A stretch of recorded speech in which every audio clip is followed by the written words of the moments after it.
преддверии поэтапного отключения аналогового вещания все чаще обсуждается тема перспектив развития региональных телеканалов. Искать ли спасение во всемирной паутине или фокусироваться на качественном местном контенте? Эти и другие вопросы мы зададим генеральному директору национальной вещательной компании «Саха» Олегу Маркову. Олег Олегович, здравствуйте. Добрый день. В первую очередь поздравляем вас с годовщиной телеканала «Якутия-24». Телеканал состоялся. А что было самым трудным в его становлении? Так, разрешите, во-первых, поздравить всех наших телезрителей с годовщиной нашего телеканала. Весь коллектив, который работает над этим каналом, действительно прошел 1 год. Казалось, буквально вчера мы запускали этот телеканал. Телеканал запустился, и в течение года, я считаю, что очень хороших успехов добился этот телеканал, нашел своих телезрителей. И надо отметить, что сегодня телеканал «Якутия-24» борется на рейтинге наравне с федеральными телеканалами, которые также фокусированы на информационное вещание. Так что я считаю, что телеканал состоялся. И что было самое сложное, это, наверное, то, что ровно год и 2 месяца тому назад в этой студии, где мы сейчас сидим, работала столовая НВК «Саха». Это самый сложный процесс был запуск телеканала. Наша техническая дирекция, можно сказать, сделала невозможное. Буквально за 2 месяца полностью они запустили новую студию, полностью оборудование, которое здесь задействовано, и все остальное было заточено всего лишь за 2 месяца. И это было самое сложное — успеть к 1 февраля. То, что я знал, что когда мы запустимся, этот телеканал мы поставим на ноги, потому что у нас работают профессионалы, и есть люди, на которых можно было положиться. И считаю, что сразу же запуска наш телеканал сразу взял такой уровень, на котором могли бы равняться многие региональные телеканалы. Так что самое сложное в становлении канала «Якутия-24» это был запуск его. Ну и главное, продолжать работу в том же духе. Конечно. Олег Олегович, скажите, какой он зритель телеканалов «Якутия-24» и НВК «Саха»? Если взять наши 2 телеканала, у нас вообще-то 3 телеканала, да, и радио. Если сравнить НВК «Саха» и «Якутия-24», как было раньше? Раньше был один телеканал, НВК «Саха», который вещал 50 на 50 и на русском, и на якутском языке. Естественно, было сложно телезрителям, да, например, русскоязычным телезрителям было сложно дождаться передачу на русском языке, не включая телевизор, досмотреть передачи на якутском языке. А сейчас все проще. Сейчас мы, можно сказать, охватываем всю республику своим вещанием. На большие города, русскоязычное население у нас работает телеканал «Якутия-24», на якутоязычное население у нас работает наш телеканал НВК «Саха». Поэтому я считаю, что наша аудитория — это сегодня вся республика по 2 телеканалам. И самое главное, мы ставим перед собой задачу, если сегодня мы можем сказать, что наши телезрители — это 25+, то мы ставим перед собой задачу охватить еще и молодое поколение, и ставим перед собой такую амбициозную задачу 16+.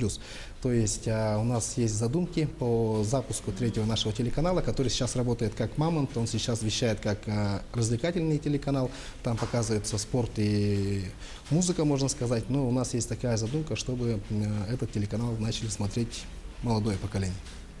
Олег Олегович, не секрет, что буквально скоро стартуют первые международные зимние игры «Дети Азии». Конечно, наша компания будет освещать все эти события.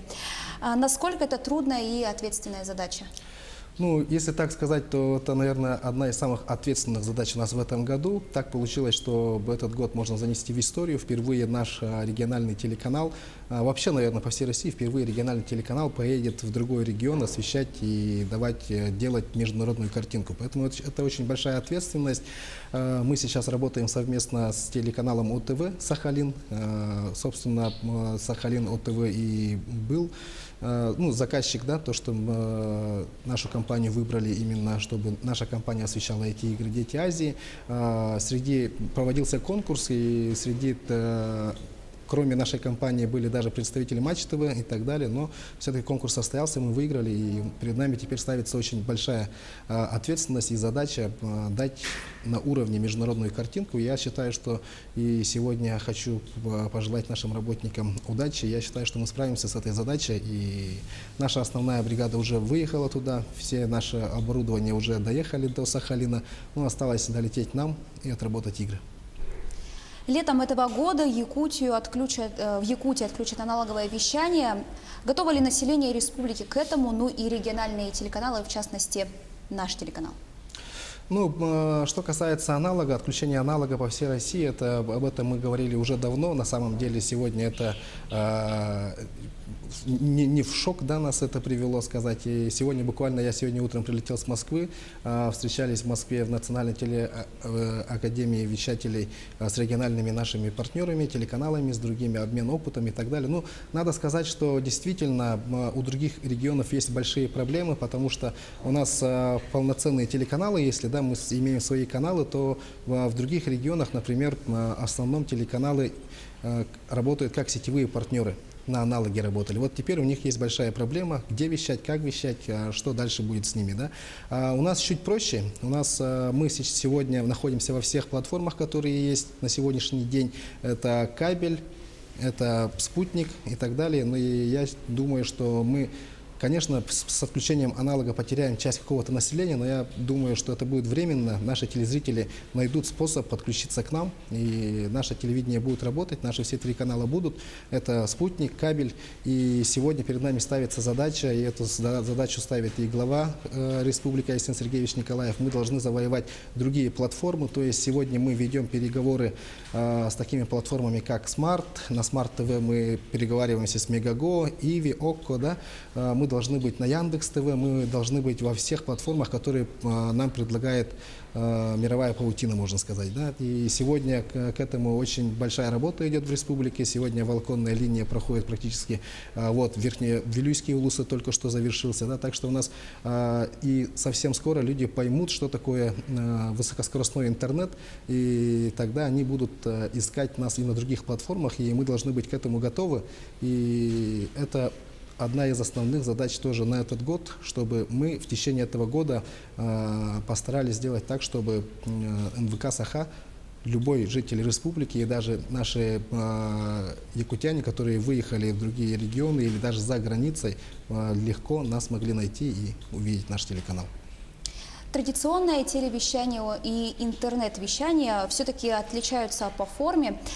Как совмещать региональным телеканалам, на чем делать стоит акцент?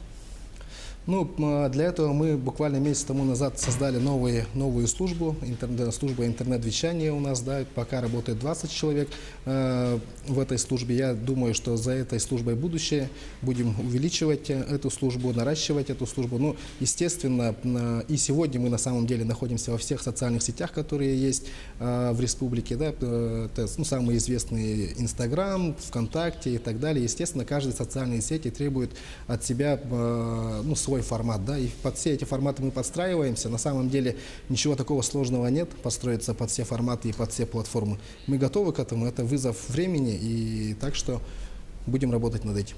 Идем в ногу со временем. Да, обязательно. А как будет меняться содержание телеканала?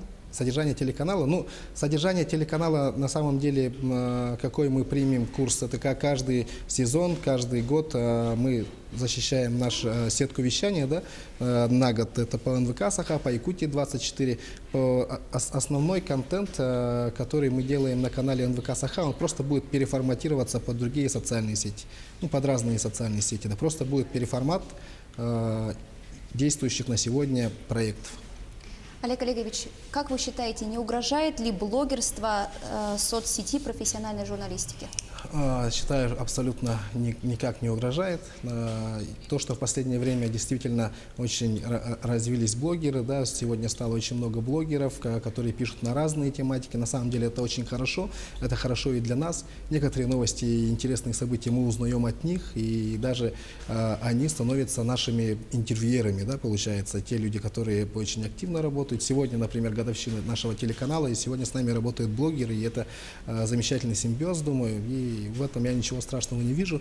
И наши же работники нашего телеканала тоже очень активно занимаются блогерством, и в этом ничего страшного нет, и она никогда не затмит настоящую журналистику. По вашему мнению, что интересно современному зрителю и стоит ли идти на поводу их желаний? Ну, это очень спорный вопрос. Мы каждый год проводим исследования, да, социсследования, которые мы опрашиваем наших телезрителей, что бы они хотели видеть, что бы они хотели поменять на наших телеканалах. Да. Мы, естественно, некоторые их пожелания учитываем. Ну, например, в прошлом году, позапрошлом году очень много писали о том, что надо показывать фильмы на якутском языке. Да, мы это приняли, и мы сейчас снимаем активно сериалы, мы уже 2 года этим занимаемся и будем это продолжать. И мы видим, что это нам дает рейтинги. Да.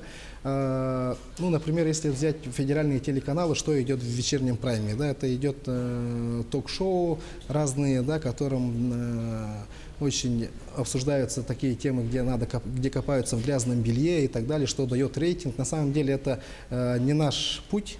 Мы не хотим добиваться этим самым себе рейтинга. Конечно, мы могли бы сделать такую передачу, которая бы обсуждала там разные события, копались бы в грязном белье. Это тоже дало бы нам рейтинг на самом деле, но это, я считаю, что это неправильно. Мы считаемся позитивным телеканалом, наши телеканалы позитивные, которые дарят людям радость, которые люди благодаря нашим телеканалам должны узнавать о интересных людях, о интересных событиях, которые у нас в республике проходят. Поэтому гоняться за рейтингом любыми путями, которыми привели бы телеканал к рейтинговому вещанию, это, я считаю, что не самый правильный ход.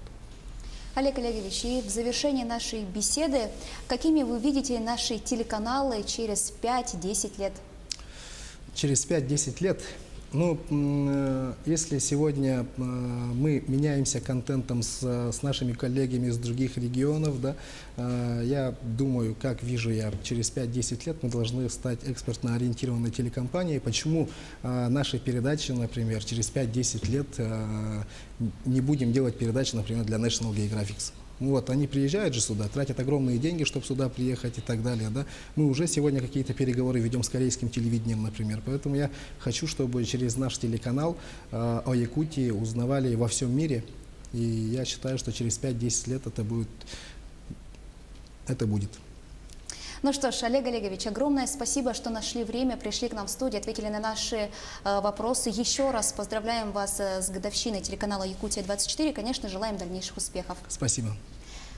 А я напомню, что с генеральным директором национальной вещательной компании НВК «Саха» мы говорили о развитии регионального телевидения.